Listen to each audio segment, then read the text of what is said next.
Hi, my name is Jahao, and the rest of my group mates are Vivian, Brandon, and Olan, since Andrea might not even be in the class. For this assignment, we are to find a company with an issue with the hopes of solving it.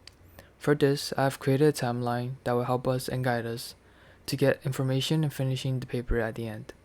It is broken up into 5 parts, with the first step being finding a company and the issue that they have.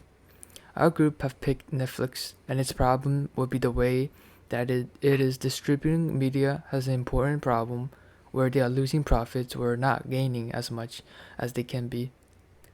In order to solve this, we will need to look at the financial situation of the company, which will be step 2.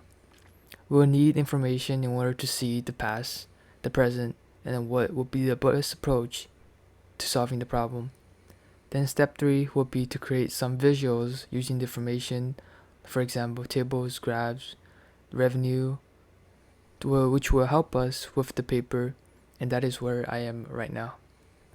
For our future plans, we'll be looking to solve the problem with a solution as well at step number 4, and finally we'll be compiling all the information and finishing our paper at step number 5, which we hope to happen in the following week, along with a bibliography with all the information cited.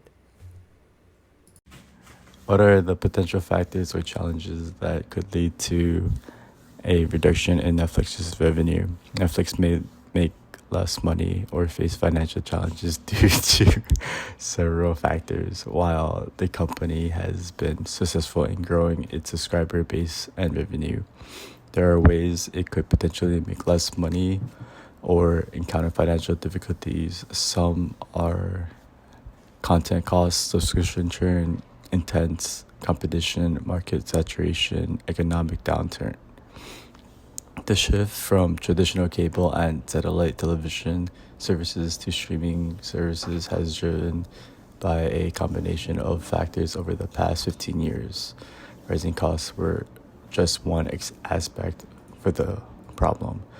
For many customers, the decision to cut cord or switch to streaming was also influenced by subpar viewing experiences and inadequate customer service. In January 2022, Netflix has made adjustments to its pricing and implemented measures to discourage account sharing for several reasons. Revenue growth, content investment, competitive landscape discouraging account sharing, maintaining profitability involving business model.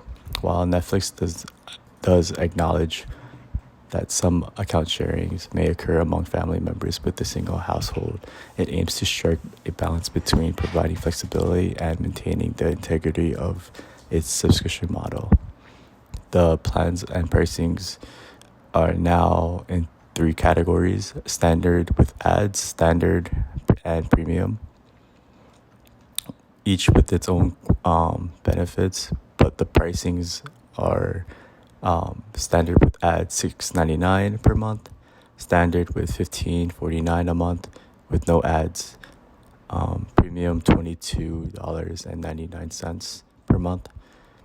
Additional members cost $7.99 each.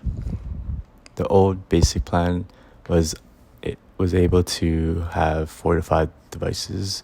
Now the standard on 2 devices at the same time. There's a problem because the previous model permitted a single family to utilize up to 4 to 5 devices to individually enjoy their own chosen content.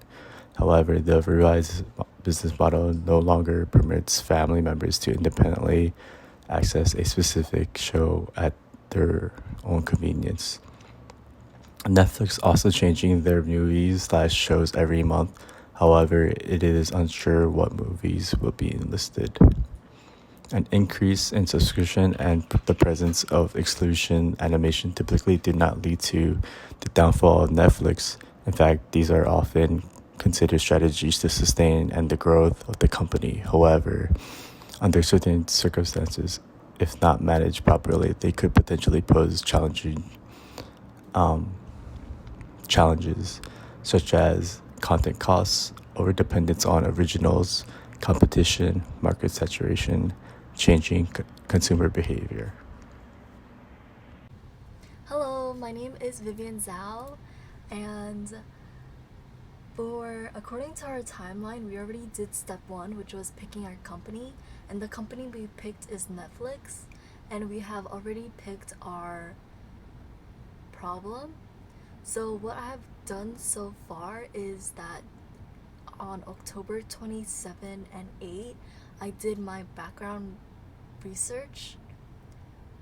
I was able to gain some information about services they provide, such as their different types of subscriptions, their DVDs, what they're known for, partnerships that they had, and how they became popular. On October 29th, I created the visuals. So the two visuals I created are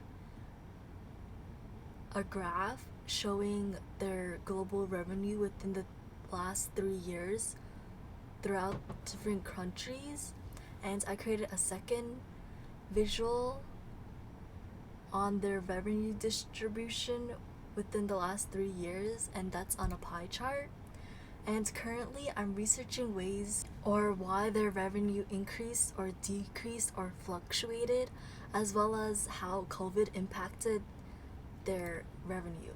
And for the future, either this week, next week, or the next couple of weeks, I'm gonna try to look more in depth into their 10K to really determine